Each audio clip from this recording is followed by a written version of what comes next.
Bismillahirrahmanirrahim. Assalamualaikum warahmatullahi wabarakatuh. Waalaikumsalam warahmatullahi wabarakatuh. Alhamdulillah. Nahmaduhu subhanahu wa ta'ala hamdan yuwafi ni'amahu wa yukafi'u mazidah. Ya Rabbana lakal hamdu kama yanbaghi li jalali wajhika wa 'azimi sultanik. Subhanaka la nuhsi thana'an 'alaika anta kama athnayta 'ala nafsik. Walakal hamdu walakal syukru 'ala dzalik. Allahumma salli wa sallim 'ala habibina syafi'ina wa maulana sayyidina Muhammad wa ala alihi al-mutahharin wa ashabihi at-tayyibin wa tabi'ina lahum bi ihsanin ila yaumiddin. Allahumma ya Rabbana 'allimna at-ta'wila wa faqqihna fid din. Allahumma ya Rabbana warzuqna ya Rabbana hubbal Qur'an wa fahmal Qur'an wal amal bil Qur'an wa ahsyurna yawmal qiyamati ma'a zumrati ahli al-Qur'an. Warzuqna ya Rabbana taubata qabla al-maut wasyahadata 'inda al-maut wal jannata ba'da al-maut. Amma ba'du. Yang kami cintai, yang kami muliakan, para orang tua kami, saudara-saudari, adik-adik, para pemirsa, para pendengar dimanapun Anda berada. Alhamdulillah, kemudahan Allah berikan kepada kita, kemudahan Allah berikan kepada kita untuk istiqomah di dalam kita mentadabburi Al-Quran, agar kita lebih kenal agama yang dibawa oleh Nabi Muhammad SAW, yang memang sumber utamanya adalah Al-Quran. Sumber utamanya adalah Al-Quran. Dan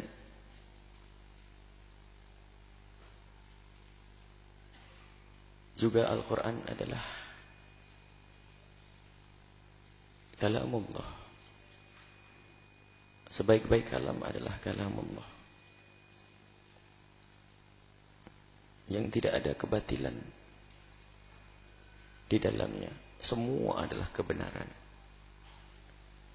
Akan tetapi yang menjadi bermasalah adalah jika ada seorang hamba yang salah di dalam memahami Al-Quran, sehingga seolah-olah itu adalah ilmu Al-Quran, tetapi ternyata jauh daripada Al-Quran. Maka dari itu di dalam kita merenungi atau tadabbur Al-Quran perlu kita bimbingan. Bimbingan dari orang-orang yang memang beliau adalah jago di dalam mentadabburi Al-Quran, ahlinya di dalam mentadabburi Al-Quran. Itu para ulama-ulama, para ahli tafsir, para orang-orang besar yang memang Al-Quran baginya adalah sudah menjadi bagian hidupnya. Mulai dari membacanya, mulai dari merenunginya, sampai istinbat hukum. Maka kajian merenungi Al-Quran atau tafsir itu tidak bisa seseorang itu hanya menggunakan akalnya sendiri, tapi harus ada rambu-rambunya, yaitu kalau mudahnya kembali kepada apa yang sudah dihadirkan oleh para ulama-ulama terdahulu. Kita sudah sampai kepada ayat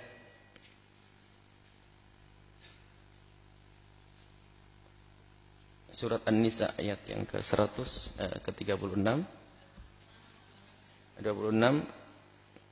Baik, 26, 27, 28. A'udzubillahi minasyaitonirrajim. Bismillahirrahmanirrahim.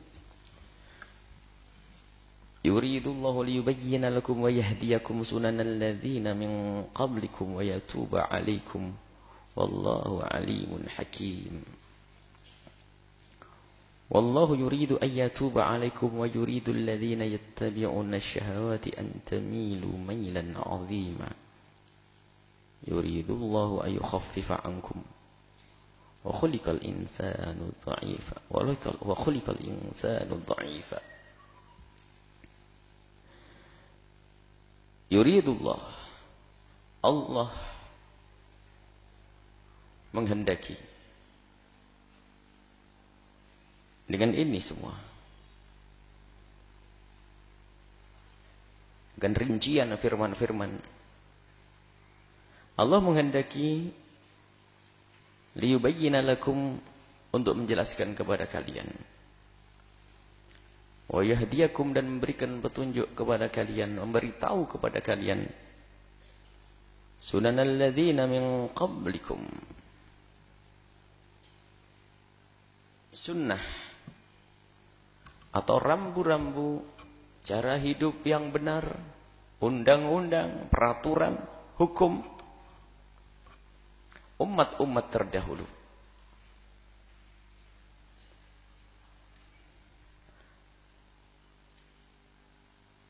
Allah Subhanahu wa ta'ala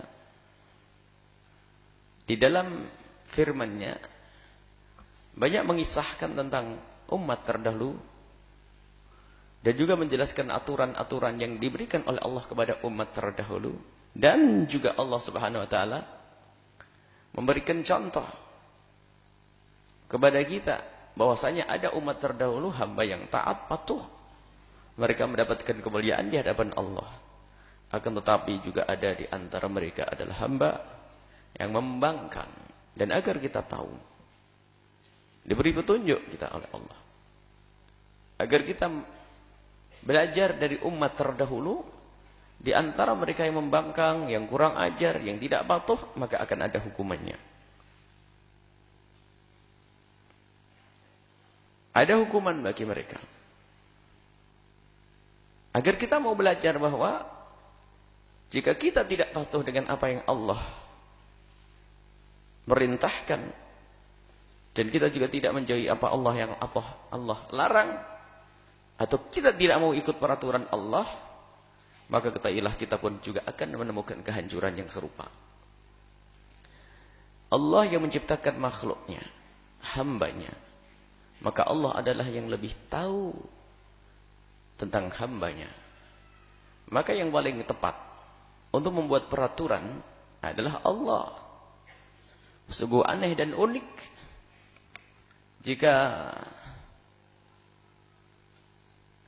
yang menciptakan adalah Allah, yang membuat peraturan adalah kita sendiri. Kita tidak usah jauh-jauh kalau kita membuat sebuah contoh. Contoh, misalnya alat yang selama ini hadir di hadapan kita, apakah mesin cuci, alat-alat elektro, itu ada yang membuat. Mobil, maka yang membuat itu pun punya peraturan agar penggunaannya itu benar. Jadi mereka membuat satu catatan yang disertakan bagi siapapun yang ingin menggunakan alat tersebut, hendaknya patuh. Bukan yang membuat orang lain, lalu orang lain yang membuat peraturan, nggak akan ketemu judulnya. Maka dilarang ini, jangan kau masukkan ini, tombolnya yang dipencet untuk menyalakan ini, untuk mematikan adalah ini, dan seterusnya. Dan harus kita patuhi. Kalau tidak kita patuhi, ya cepat rusak.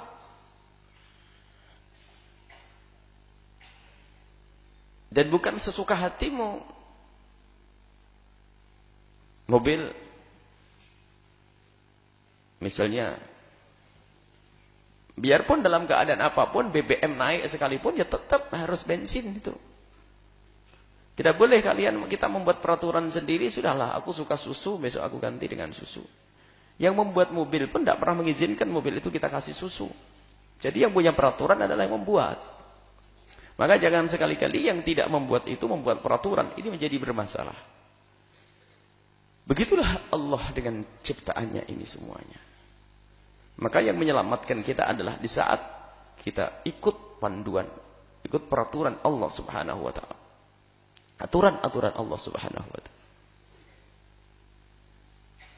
Dan Allah juga tahu bahwasanya hamba-hamba ini juga masih ada yang tidak bisa patuh 100% kepada peraturan. Sehingga sesaat ada kalanya kepleset, terjerumus, melakukan kemaksiatan dan dosa. Maka Allah pun juga membuka pintu maaf. Sungguh makasih Allah Subhanahu wa taala. Wa yatubu 'alaikum. Dan Allah pun berikan tobat kepada kalian. Sebab peraturan-peraturan yang sudah Allah atur itu pun ternyata ada di antara kalian yang masih sesaat nyeleweng, sesaat melanggar. Maka Allah Maha Pengampun. Dengan kelemahanmu itulah hendaknya kau segera kembali kepada Allah Subhanahu wa taala. Wallahu alim. Allah Maha mengetahui. Maka jangan kau simpan pelanggaranmu dan dosamu itu, jangan kau simpan, akan tapi adukan kepada Allah Subhanahu wa taala. Sebab apapun yang kau lakukan Allah tetap tahu. Dan subhanallah, itulah kasih Allah kepada kita. Allah membuat peraturan. Akan tapi di saat ada peraturan pun Allah juga menyiapkan maaf bagi siapapun yang ternyata melanggar peraturan tersebut. Melanggar peraturan tersebut, tapi meminta ampun kepada Allah. Allah mengampuni mereka. Maka jangan sampai kita itu sombong dengan dosa-dosa yang pernah kita lakukan. Dan takutlah kepada Allah jika dicabut nyawa kita oleh Allah sebelum kita tobat kepada Allah Subhanahu wa taala. Hakim, Allah Maha Bijak. Semua peraturan yang Allah titahkan untuk kita adalah semuanya untuk kemaslahatan umat ini. Maka kalimat hakim ini menuntut kepasrahan kita. Bahwasanya apa yang Allah atur ini adalah sangat bijak dan dari zat yang Maha Bijak. Enggak ada kepincangan. Enggak ada kepincangan.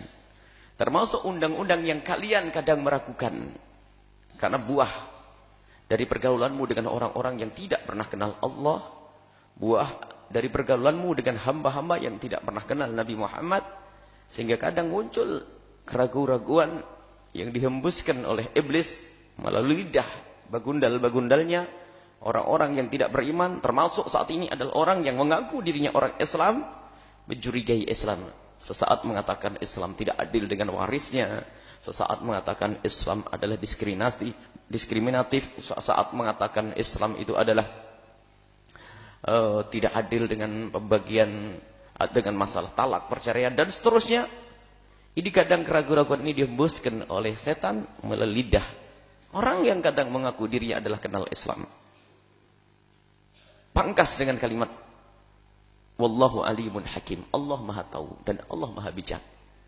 Yang kalian diskusikan saat ini pun Allah tahu. Serahkan kepada Allah undang-undang itu. Yang menurutmu tidak adil enggak? Kalau dirinci sangat adil. Sudah kita pernah bahas masalah waris. Bagaimana adilnya waris? Biarpun sepintas kalau kita melihat seolah-olah kayak tidak adil. Karena kita memandang jangkanya pendek. Hanya masalah saat pembagian. Tapi Allah yang Maha tahu tentang apa yang terjadi. Dan Allah mengetahui apa yang telah terjadi. Sehingga keseimbangan antara yang telah terjadi dan sedang terjadi dan akan terjadi, maka muncullah satu keserasian. Jadi undang-undang Allah Subhanahu wa taala, waris dan seterusnya. Wallahu alimun hakim. Allah Maha mengetahui dan Allah Maha bijak. Kemudian ayat selanjutnya, wallahu yuridu ayyatuba 'alaikum wa yuridu alladhina yattabi'una syahawati an tamilu mailan 'azima. Ada dua kubu. Dua kubu yang tarik-menarik, terus-menerus dan tidak ada hentinya. Hizbullah dan Hizbus Syaitan. Pasukan Allah dan pasukannya syaitan. Kalau pasukannya setan selalu untuk mengajak hamba-hamba Allah ini kepada kemungkaran, kemaksiatan. Dan tidak ada hentinya. Dan mereka sudah berjanji dimanapun kita berada, dalam keadaan apapun, mereka akan mengganggu. La aqudanna lahum siratal mustaqim. Sudah berjanji. Ya Allah, sungguh aku akan tongkrongin, aku akan ikuti, aku akan goda mereka dimanapun mereka berada.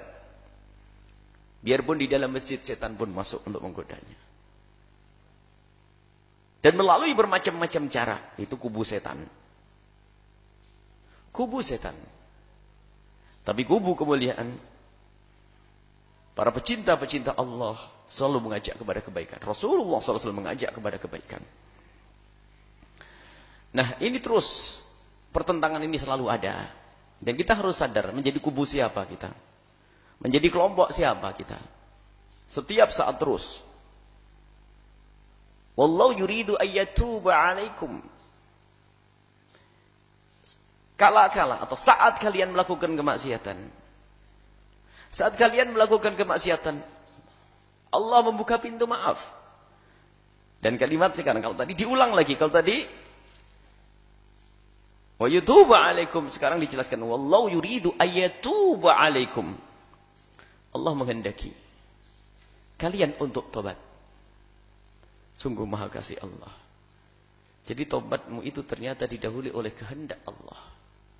Sehingga tobatmu itu diapit oleh dua. Kasih sayang Allah. Pertama, Allah menghendaki kalian untuk tobat. Kemudian setelah kalian bertobat, Allah memberikan tobat. Dan kalian tidak akan bisa tobat kecuali Allah menghendaki kalian untuk menjadi hamba yang diampuni oleh Allah. Fahami makna ini, bahwa tidak ada seorang hamba yang bertobat lalu mengadu kepada Allah dengan derai air mata, penyesalan, memohon, ya Allah ampuni aku, ampuni aku, ampuni aku, ketahuilah itu karena Allah menghendaki kemuliaan. Maka di saat dia bertobat, Allah pun mengampuninya. Wallahu yuridu ayyatuba alaikum. Allah menghendaki kepada kalian untuk kalian bertobat. Allah menghendaki kalian untuk memberikan tobat kepada kalian. Maka tidak ada seorang hamba yang bertobat hari ini kecuali Allah menghendaki kemuliaan kepada hamba tersebut. Subhanallah. Jadi kemauan untuk bertobat ini sendiri juga unik. Pemberian dari Allah, kemauan untuk bertobat. Alangkah banyaknya hamba yang setiap saat melakukan dosa tapi tidak pernah ada keinginan atau kerinduan untuk bertobat. Sehingga tidak pernah ada penyesalan dengan kemaksiatannya. Lengah dia. Seolah-olah sudah menjadi ahli surga. Tidak pernah tersentuh hatinya di saat mengingat dosa-dosa yang pernah dilakukan. Tidak pernah ada terenyuh. Lalai dan lalai dan lalai. Karena Allah tidak menghendakinya untuk menjadi orang mulia. Allah tidak menghendakinya tobat.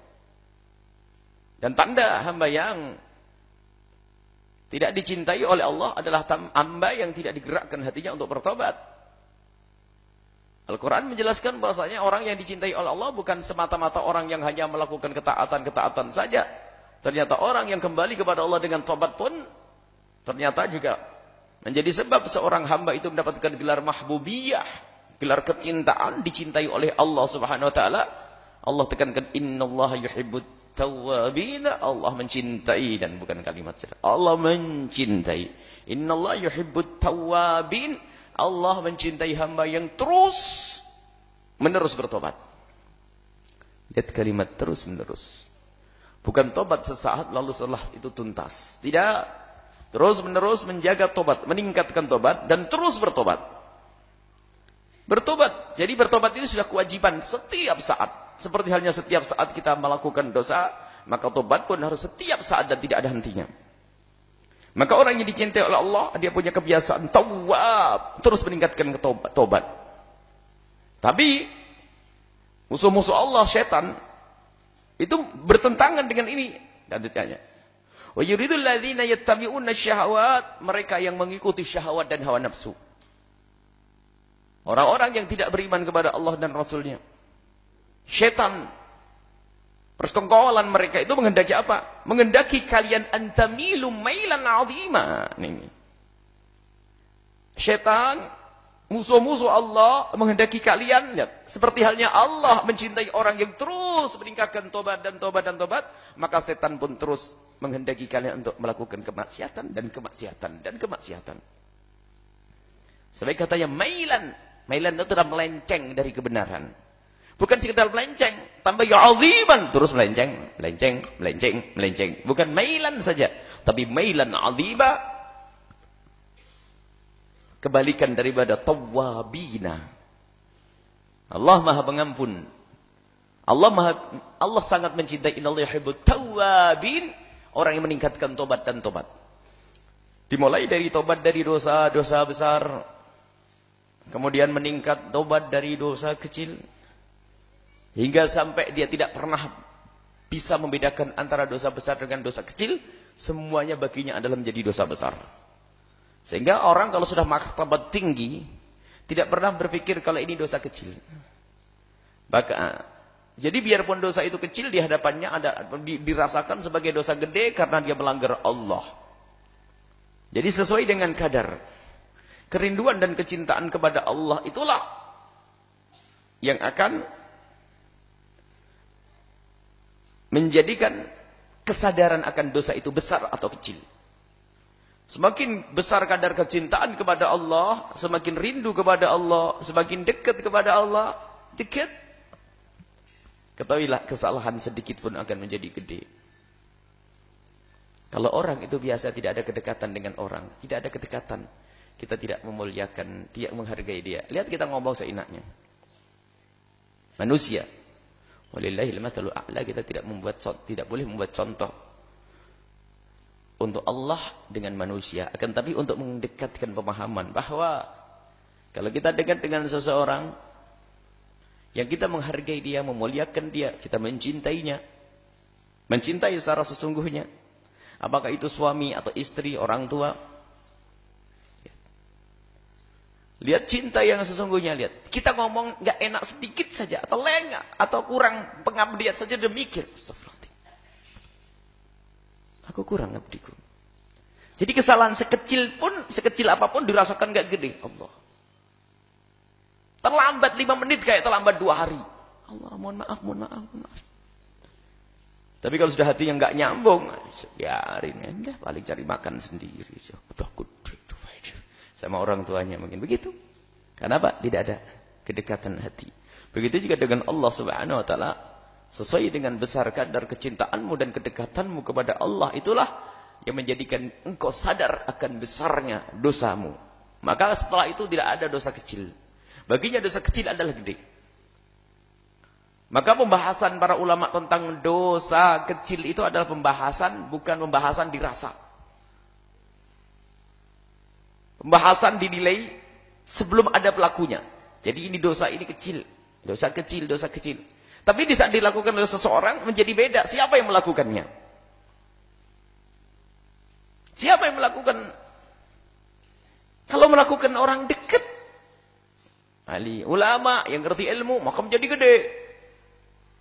Sebab kurang ajarnya menjadi lebih gitu. Sebab semestinya dia sangat dekat kepada Allah, tidak melanggar Allah, akan tapi malah melanggar Allah Subhanahu wa taala. Nah, ini di sisi ahli iman dan orang-orang soleh yang dicintai oleh Allah. Akan tapi di sisi lain, lihat, musuh-musuh Allah, iblis, setan menghendaki apa? Antamilu, kalian untuk melenceng, mailan 'adziban, dengan jauh. Miring enggak cukup, terus sampai putar haluan, jauh dari surga Allah Subhanahu wa taala. Mailan 'adzima, dengan melenceng, meleset dari jalur yang Allah ridai dengan sangat jauh. Bukan sekedar kepleset. Dan susah dikembalikan karena jauh. Dan itu yang kehendaki oleh setan. Allah menghendaki kalian mulia untuk terus kembali kepada Allah, tapi setan terus menjauhkan.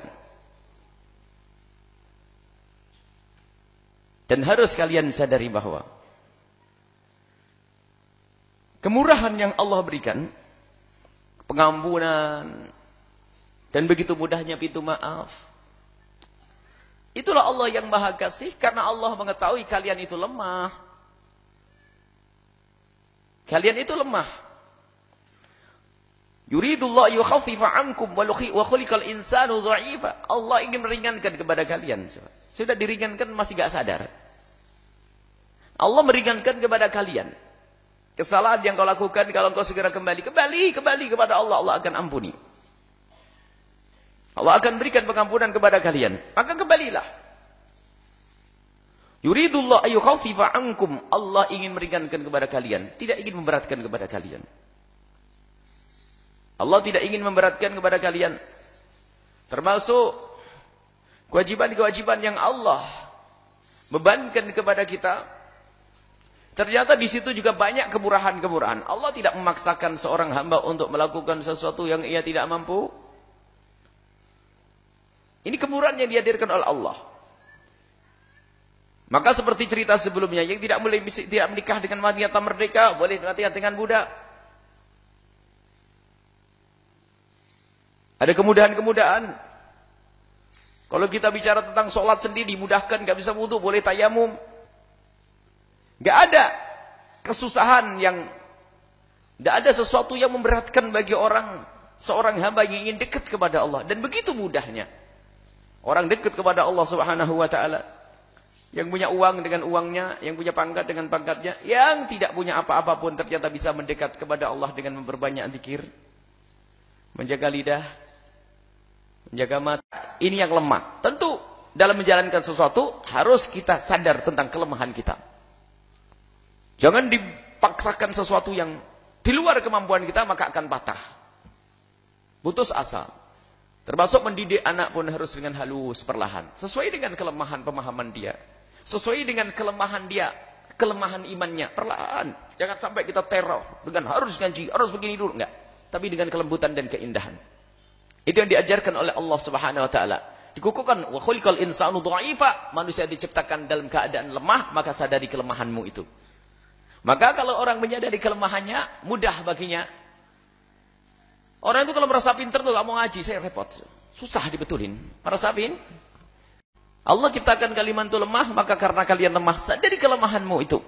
Maka di saat seorang hamba menyadari kelemahannya, maka baru setelah itu dia akan mencari bantuan-bantuan.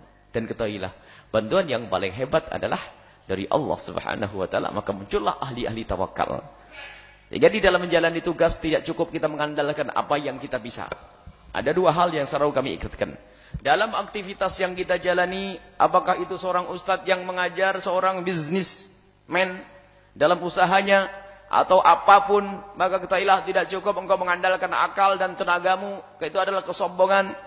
Ustadz pun tidak cukup mengadarkan kemahiran di dalam bertutur kata, untuk mengambil hati orang, nggak bisa itu semuanya. Akan tapi semuanya harus paham bahwasanya di dalam mencapai tujuan perlu dua usaha. Harus semuanya ini. Yang pertama adalah benar dengan usahamu secara lahir. Bekerja, ustadznya ngajar, itu adalah usaha.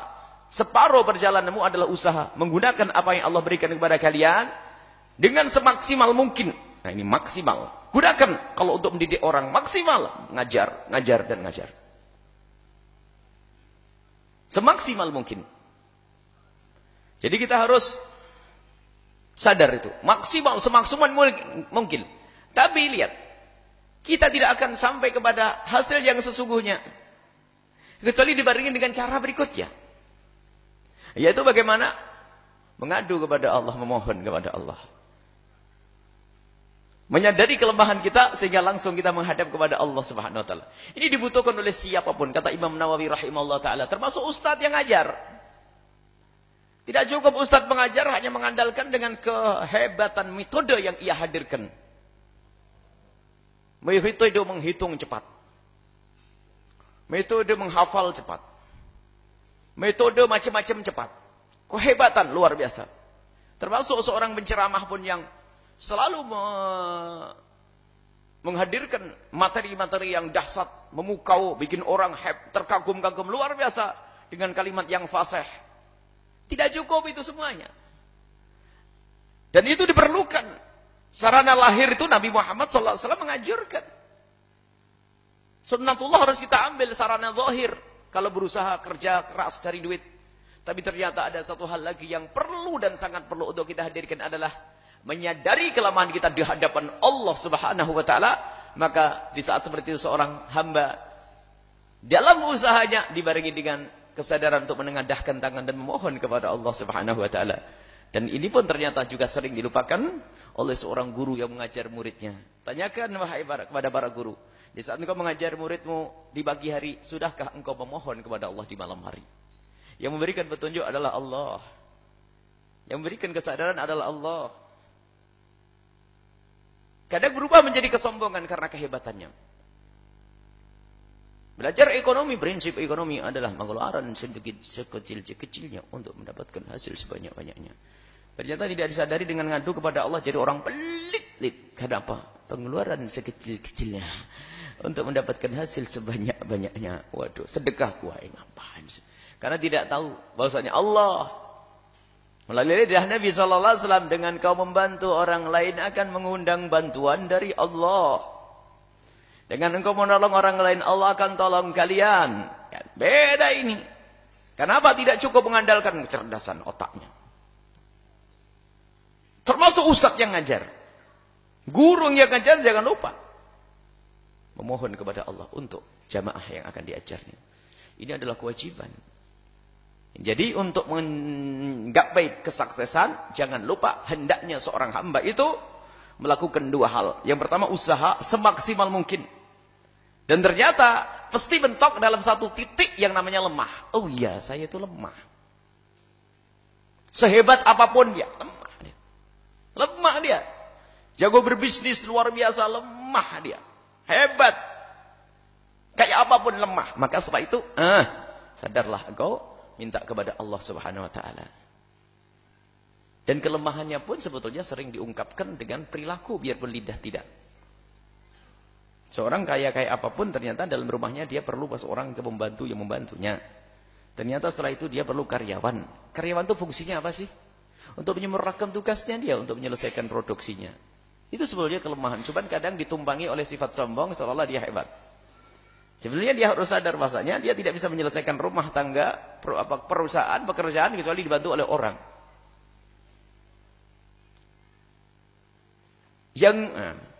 Dia tidak sadar sehingga muncullah orang-orang sombong. Orang kaya itu bakal kebingungan kalau Allah tidak menciptakan orang melarat di kiri kanannya. Betul. Allah. Berarti yang hebat siapa? Orang melarat atau orang kaya? Orang kaya ternyata kalau tidak dibantu sama orang melarat pusing dia. Orang melarat kalau tidak dibantu sama orang kaya maka kebingungan. Maka di dalam hidup ini betul-betul saling membutuhkan, dan makna saling membutuhkan itu adalah membuktikan kebenaran apa yang difirmankan oleh Allah, wa khuliqal insanu dha'ifa. Siapa yang bisa hidup sendiri? Tidak bisa. Perlu kita bantuan kepada orang lain. Itu dengan sesama kita. Setelah kita sadar diri kita lemah, baru kita tingkatkan kesadaran bahasanya yang maha kuasa adalah Allah. Buahnya nanti luar biasa dahsyat. Yang meniti kemuliaan dengan berusaha semaksimal mungkin, kemudian dibarengi dengan kesadaran akan kelemahannya di hadapan Allah, lalu mengadu kepada Allah. Buahnya adalah apa? Tidak akan muncul orang sombong dengan keberhasilannya, dan tidak akan muncul orang ujub dengan keberhasilannya. Kalaupun dia berhasil dengan kekayaannya, dia sadar bahwasanya ini semua dari Allah. Yang hebat seorang ustadz dengan kelihayannya, lalu jamaahnya banyak tidak pernah berkata bahasanya itu karena kehebatanku, gak ada. Karena dia waktu meniti perjuangannya ngadu kepada Allah, maka mengadu kepada Allah ini menjadikan orang sadar, gak akan sombong. Kalau ternyata ada yang membutuhkan, maka dia akan mudah memberikannya karena pun ini dari Allah. Tapi kalau sudah tidak ingat ini semua, tidak ingat kelemahannya, subhanallah, bahaya. Bencana. Dan kalau orang nggak sadar kelemahannya, jadi berat semuanya akhirnya, subhanallah. Berat semuanya. Semuanya jadi berat. Pengen ditangani, pengen ini. Ada orang kan selalu ini. Nah, selalu. Kalaupun dia berhasil, nanti lah sombong. Semuanya aku. Apalagi di saat lupa kepada Allah subhanahu wa ta'ala, anda akan mendengar seruan Allah agar kita berbuat baik kepada sama enggak. Apaan? Itu kan usaha saya sendiri. Ini kan buah kerja saya sendiri. Ngapain ngasih-ngasih sama orang? Kalau pengen punya duit, kerja sana. Akan tapi jika orang sadar bahwasanya itu semua adalah dari Allah subhanahu wa ta'ala. Yang memberi adalah Allah. Ia memohon kepada Allah, maka muncullah orang-orang kaya yang dermawan. Muncullah ustadz semakin tawadu. Muncullah pejabat-pejabat yang sangat baik dengan rakyat. Karena apa? Dia sadar bahwasanya semuanya ini dari Allah subhanahu wa ta'ala. Wa khuliqal insanu dha'ifa. Sadari dirimu adalah lemah, dan ketahuilah yang maha kuat adalah hanya Allah subhanahu wa ta'ala. Teruslah kembali kepada Allah untuk menjalankan tugas di dunia ini. Lihat, yang biasa dengan Allah dalam menjalankan tugas di dunia ini berarti telah menyadari kelemahannya, maka dengan begitu ia akan mendapatkan pertolongan dari Allah subhanahu wa ta'ala. Wallahu a'lam bissawab.